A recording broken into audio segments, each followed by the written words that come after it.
আসন্ন পবিত্র ঈদ উল ফিতরকে সামনে রেখে যাত্রীদের ভ্রমণকে স্বস্তিদায়ক করতে অগ্রিম ট্রেন টিকিট বিক্রির সময়সূচি ঘোষণা করেছে বাংলাদেশ রেলওয়ে।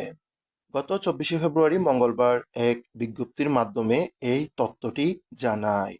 বিজ্ঞপ্তির তথ্য অনুযায়ী আগামী 3 মার্চ থেকে অনলাইনে শতভাগ ঈদ যাত্রার অগ্রিম টিকিট বিক্রি শুরু হবে।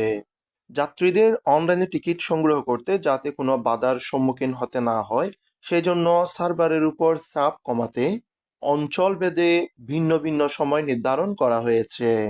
পশ্চিমাঞ্চলের আন্তনগর ট্রেনের টিকিট প্রতিদিন সকাল 8টা থেকে এবং পূর্বাঞ্চলের টিকিট প্রতিদিন দুপুর 2টা থেকে পাওয়া যাবে।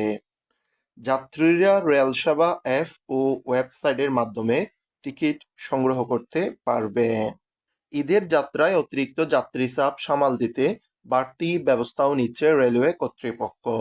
এ সময় 5 জোড়া বিশেষ ট্রেন চালুর পরিকল্পনা করা হয়েছে। পাশাপাশি 47টি অতিরিক্ত এমজি কোচ সার্ভিসে যুক্ত করা হবে।